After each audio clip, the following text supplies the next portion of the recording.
This episode of Deep in the Weeds is proudly supported by Olsen Salt, Australia's oldest family-owned salt company.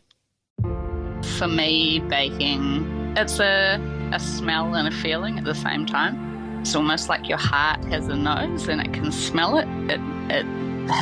It's like it hits home in a different way that just makes me really happy. This is the Deep in the Weeds podcast. I'm Anthony Huckstep. It's a bit like the lure of a fire. Those that get a taste of life in hospitality find solace in its inner glow and are forever drawn to it. No matter which way life takes them, they find themselves back to immerse themselves in a life where creativity has no limits and the art of nourishing and delivering experiences is like no other. What is it about the hospitality life that is so alluring? Lucy Whitlow is the head pastry chef of Osteria Ilaria in Melbourne. Lucy, how are you going? Hi, I'm good, thank you. How are you? I'm good. Thanks for joining us. You've had a career that's jumped in and out of hospitality, but you've also changed sort of paths within hospitality. What's the lure for you for a career in hospitality? I suppose the creative learning. Whenever you learn something new, you can take what you already have learned in hospitality and do something more creative with it. So it's like an adventure. Take us back to the early years. You were from New Zealand originally. What was food like for you growing up? It was awesome. It was a massive, massive part of my upbringing. Just because we like to eat, pretty much all of us in the family. Yeah, it was a massive part, but also a massive fight to the leftovers and who gets to do the dishes and scrape out the roasting pot for all the good bits at the bottom. Food was awesome. It was the main focus every day and every weekend, spending family lunches under a massive avocado tree, spending lots of time together and just eating. You originally started trained as a baker. What was it about baking that interested you? When I remember when I was in primary school, I asked Mum one day if she could make some cookies for me to go to school with for my lunches, and she was like, "Oh, you can make them yourself, Lucy." I think being the third child, she had enough of making school lunches, but I thought that was the best thing ever. I didn't think I was allowed to do that, so yeah, I was stoked. I was like, started making cookies and just baking in the kitchen with Mum, and then that's like, yeah, just progressed over time. I think I've always baked. It brings that like warm happiness to people around you. You weren't always going to be in the hospitality sector. Tell us a bit about that period of time prior to entering the industry. I moved down to Wellington in New Zealand to go to university and do fashion design, and a lot of that was just, I think, trying to figure out what I wanted to do with my life after school.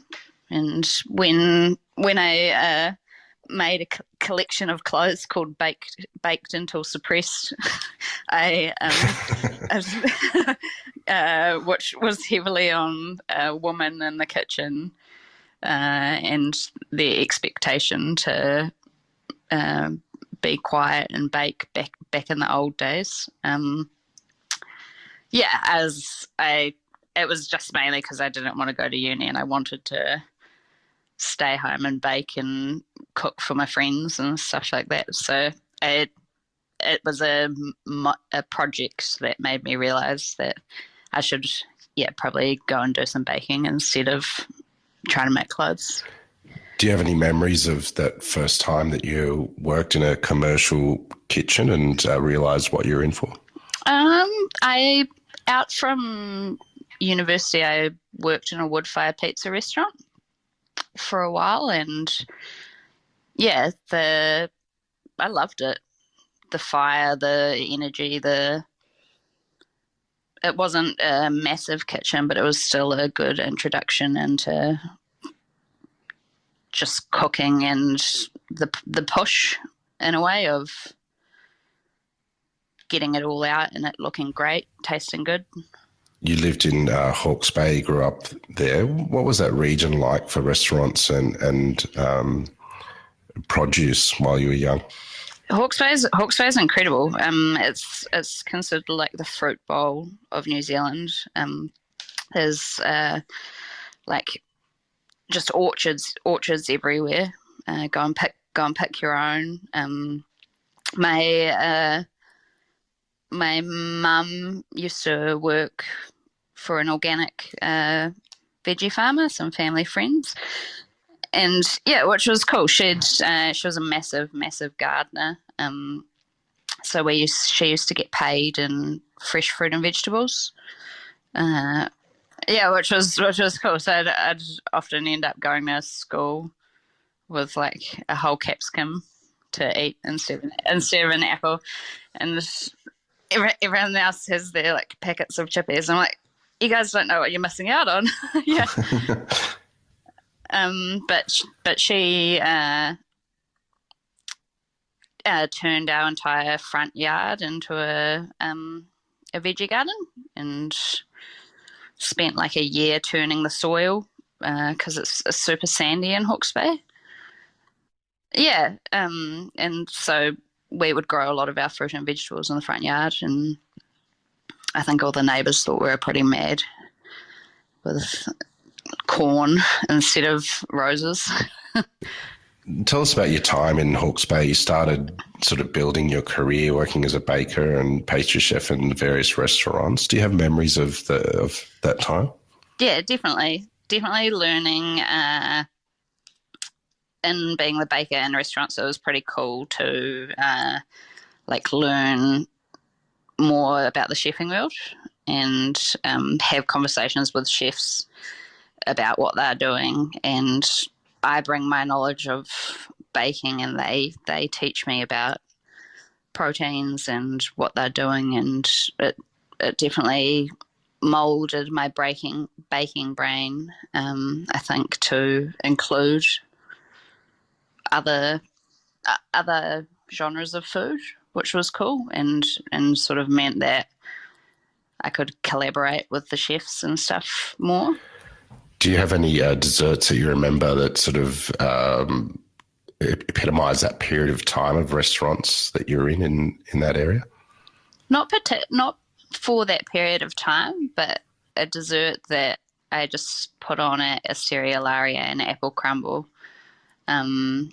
is heavily based on me and my siblings fighting for the apple crumble out of the fridge in the morning when it's cold and it's sat for a day in the fridge. That's one of my favourite food memories, is waking up in the morning and going and knowing that there's going to be apple crumble in the fridge. You ended up back in Wellington as head baker. What does it take to be a head baker? Can you give us the average day that you went through at Egmont Street Eatery? There we would do wholesale baking for a lot of cafes and restaurants in Wellington, but then also do the bread and a lot of sweets for Egmont Street Eatery. So a lot is just organising production and the timing of knowing your doughs and understanding like if this is moving at this pace, I need to get this dough on at this time, and so that you don't stitch yourself up. A lot of baking is knowing how the thing's going to behave, and then organising your production and your night so that everything times out perfectly. Like one thing comes out of the oven and then the next thing's ready to go straight in. So you kind of feel like when you've got big production shifts, you get that sort of like rush that you do at times in service, where it's like boom, boom, boom, this has to go, go, go. Yeah, which I think has the transaction into service kitchens has been similar in some ways. What is it about baking that you love? I don't know. It's just it's a smell and a feeling at the same time. It's it's like, for me, baking, it's almost like your heart has a nose and it can smell it. It's like it hits home in a different way that just makes me really happy. Yeah. You spent a lot of time, obviously, growing up in New Zealand and some of your career as well. How would you define New Zealand food? I find New Zealand I don't find to have a massive identity, apart from like the Māori food, of course, which, like, the Indigenous food in New Zealand is awesome. It's not massively accessible, though, commercially, which Monique Faizo's changing hugely with Heikai. And it would be cool. It would be super cool to have it more accessible commercially. It's more of a community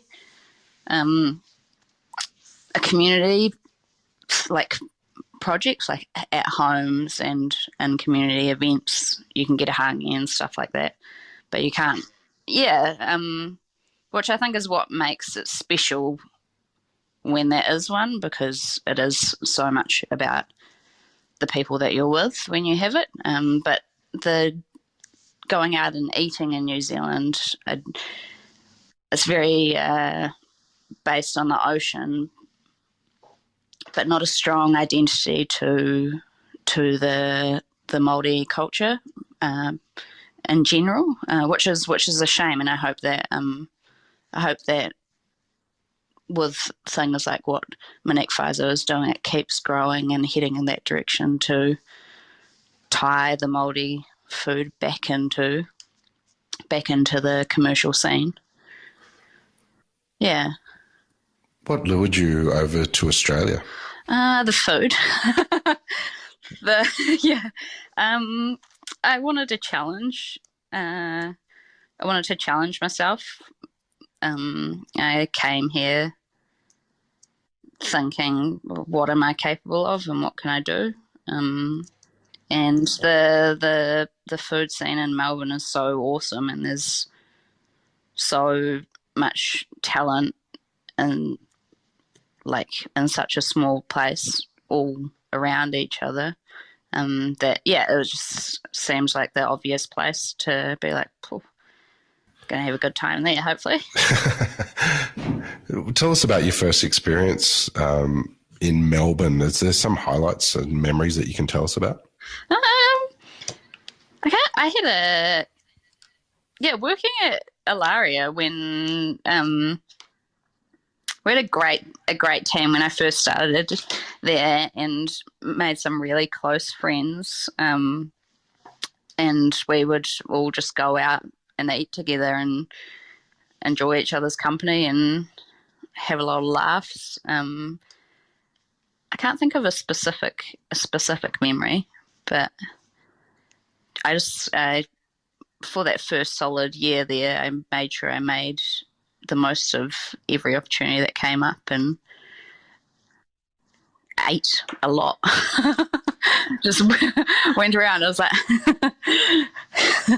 there's all these places I want to try. There's not enough time.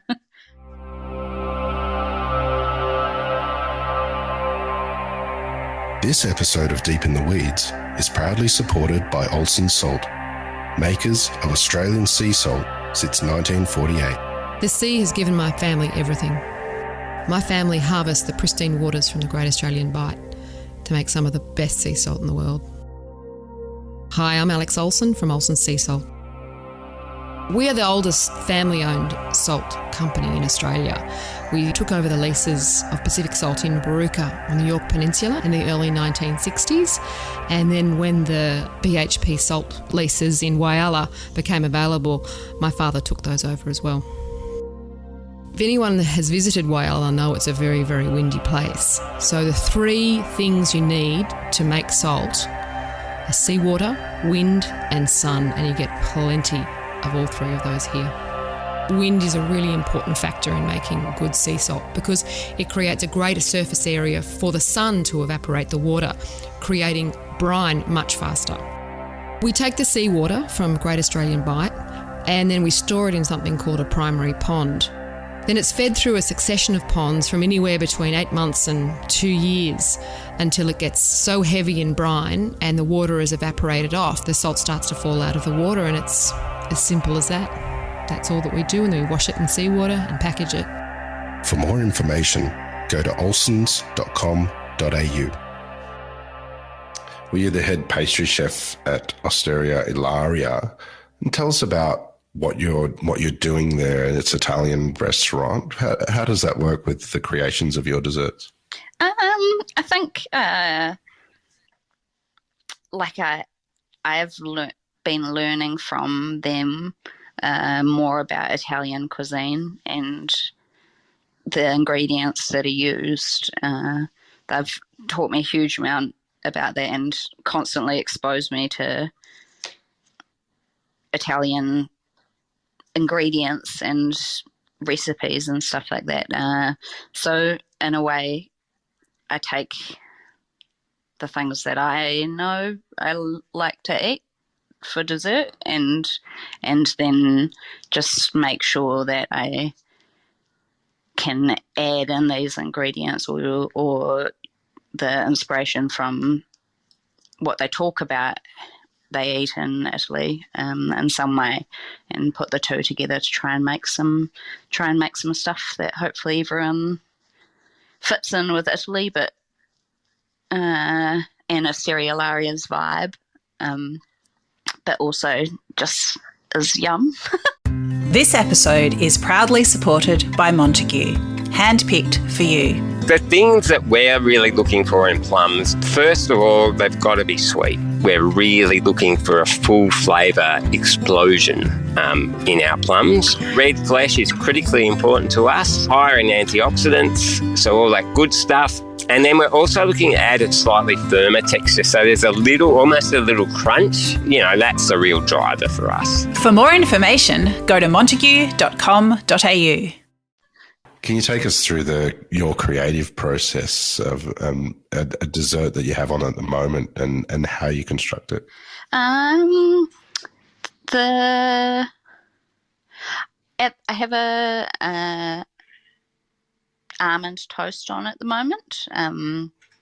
That was kind of started from just when I wanted something sweet at home. I would grab a spoon and put some peanut butter on the end of it and some chocolate on the other end and dip into two different jars to have a little bit of chocolate and peanut butter. So the dessert is a toast-based dough that I make that is filled with a caramel that is made from the raw dough also. So it kind of takes on the smell and flavour of a bread dough, but eats like a caramel. Which is awesome. I read about in Magnus Nielsen's book how he was making like a savoury dough sauce and thought that could, if I just add some sugar and cream, surely that will turn into a caramel. And then that's with a chocolate mousse and a almond butter gelato. So eats as though you're eating almond butter on toast with chocolate. Which was just I was just eating out of my cupboard. Peanut instead of sitting down and having a dessert, peanut butter and chocolate off a spoon. During this time, you've also been interested and studied cheese, I understand. Tell us a bit about how that came about and what you've been doing. When I started at Osteria Ilaria, I got to learn about lots of really cool cheeses. And Ella Ruxton, who was the sous chef at the time there, her and I, got along super, became best mates pretty fast and could bounce ideas off each other really well. And we were like, we're going to make some cheese. This is going to be great. We're gonna take over the world making cheese. So we, to be honest, we were just having beers after work, after our shifts for quite a while, and would keep talking about cheese and how we're going to make it. And everyone at Ilaria was coming in and being like, "Oh, I heard you guys are making cheese. Heard you've started a cheese company." And both of us were like, "Yep." And we'd continue having some beers after work, talking about cheese, and came up with a company name at the time called Stolen from the Bosom. And we're still at this point hadn't made any cheese at all. And we went to the the cheese mold cheese festivals and stuff, and would take little fake coffee cups with Stolen from the Bosom on them, and got bags made, and then we thought we should probably learn how to make some cheese soon. So we started making cheese together, and she's in Portugal now, doing anything she does is going to be spectacular. So I've continued throughout lockdown. Was actually pretty amazing in giving me an enormous amount of time to go hard and invest in learning about cheese. It was pretty special, because you do really need a lot of time, to consecutive days in a row, to really put into your cheese and learn about it. So having that time period was, I learned a lot really fast, which was cool, versus making one cheese a month. Over a few years, I managed to condense a lot of different methods into one big lockdown, which was great. Yeah. What have you discovered about making cheese, and what surprised you about the cheese making process? I think how simple and complex it is at the same time. It's incredibly complex in its diversity, and how different all the cheeses can turn out seems worlds apart, but really simple at the start, how they all begin and what they're doing. It's those small little changes can create a totally different cheese, but it's all at the start. It's just milk, basically, which is incredible. And I think the magic that has attracted me to cheese, of how just beautiful milk can do all these different things. Yeah. Are there any similarities you've found between baking and cheese making? Massively, yeah. I think my baking background helps me a lot in having spent so much time with doughs, and how they're moving and what they're doing in the fermentation within bread doughs, I think has meant that the transition into cheese makes sense to me. Yeah, which is, I feel very lucky to have that knowledge. Has this experience that you've had mixing those worlds, has that had an impact on what you're doing on the menu at Ilaria? Yeah, for sure. We're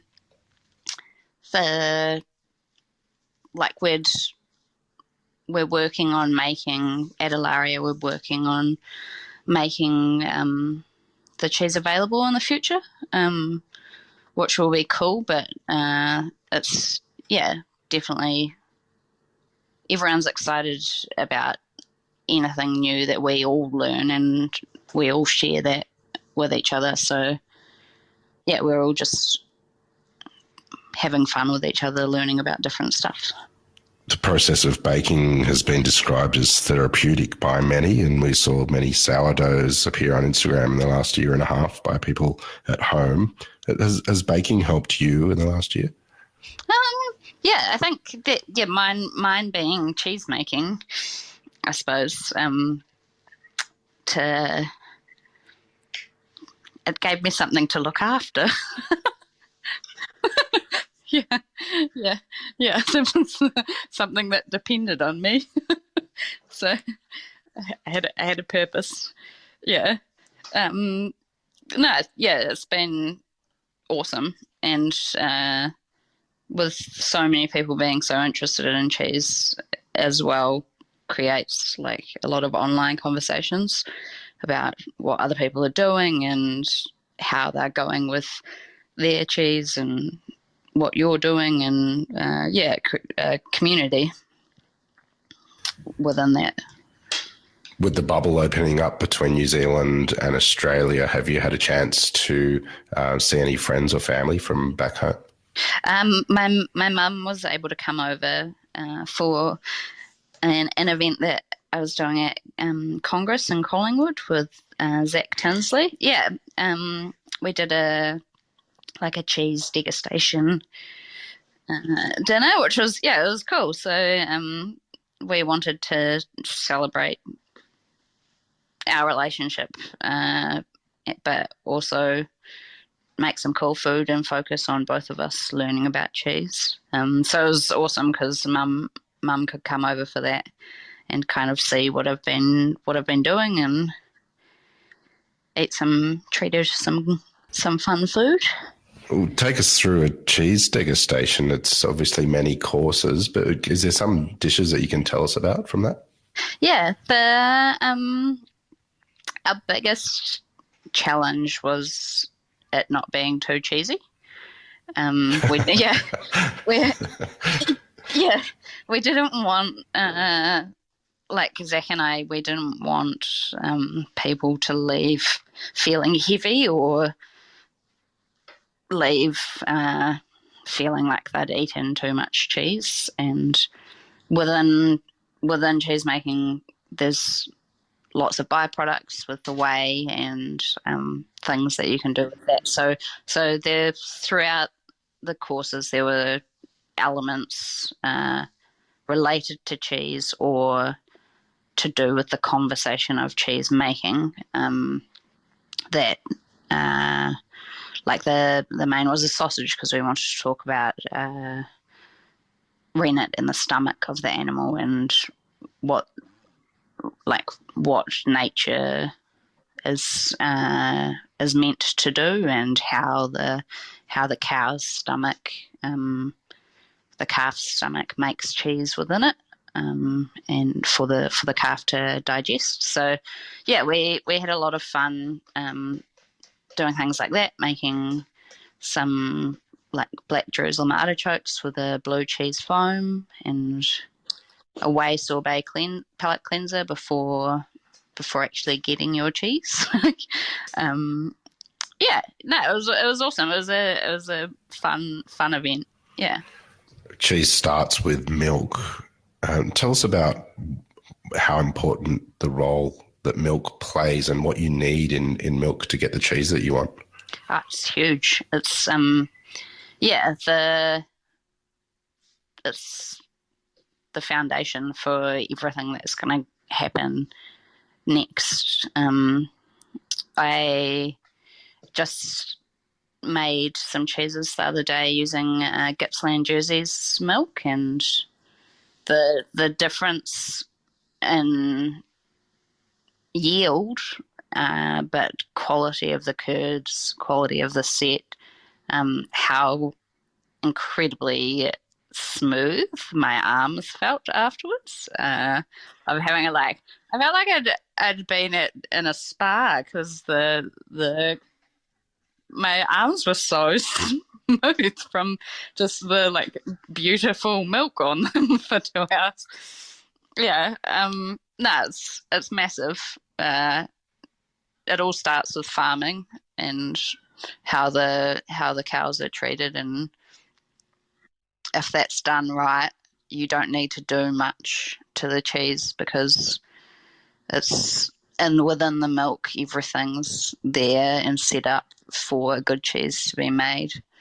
If you start with milk that is lacking in some way, or the animal has not had the best life, the product that you're going to get, you would either need to do a lot of manipulating to it, which I'm not interested in, or you just get a shit cheese, basically. Is there a type of cheese that you love that you would love to make one day?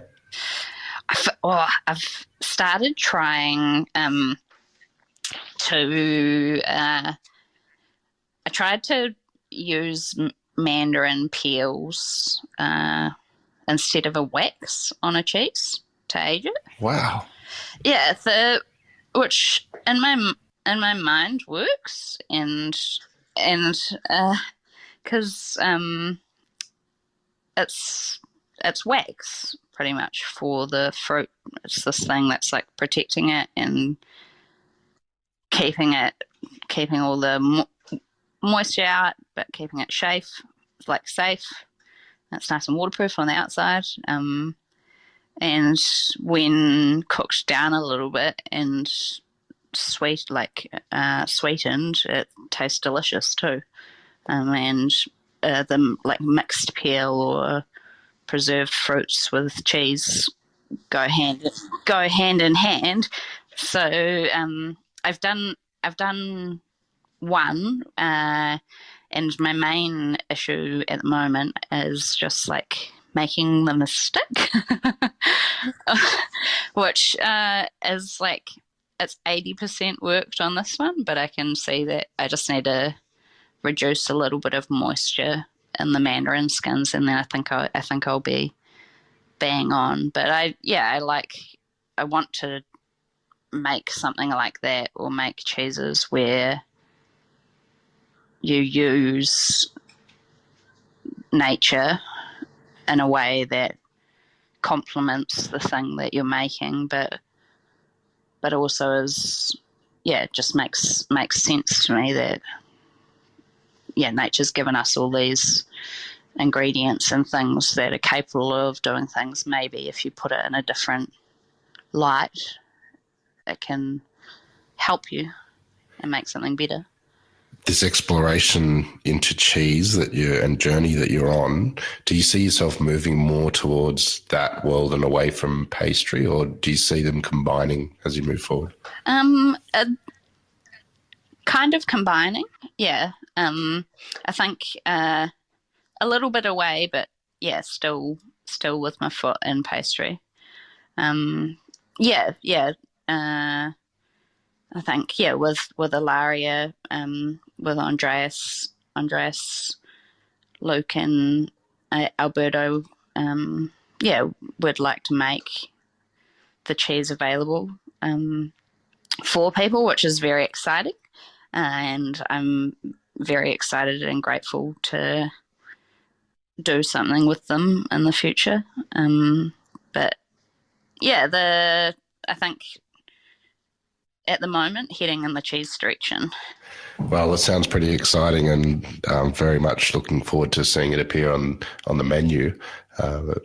We've loved having you on Deep in the Weeds today, Lucy, to hear your story. Please keep in touch, and we'll catch up again soon. Thank you. Thank you for having me. This is the Deep in the Weeds podcast. I'm Anthony Huckstep. Stay tuned as we take a deep dive into the lives of the incredible people who ply their trade in the food and hospitality sector. Special thanks to executive producer Rob Locke for making this all happen. Follow us on Instagram at Deep in the Weeds Podcast, or email us at podcast@deepintheweeds.com.au. Stay safe and be well.